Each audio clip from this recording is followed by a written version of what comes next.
So a Facebook Marketplace meetup turned into a robbery and ended in a shooting.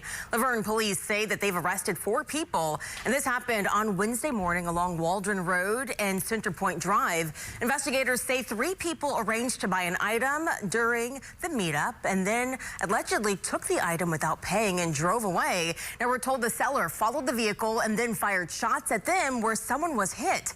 Now, police say the seller is still facing an attempted murder charge, and it serves as a reminder to not to take matters into your own hands, but instead call police. For context here, when it comes to buying anything off Facebook Marketplace or an online marketplace, Vergne Police recommend people do those transactions somewhere that's safe and public. They say people can do it outside of their police department, where there will be officers nearby and security cameras for an added layer of safety.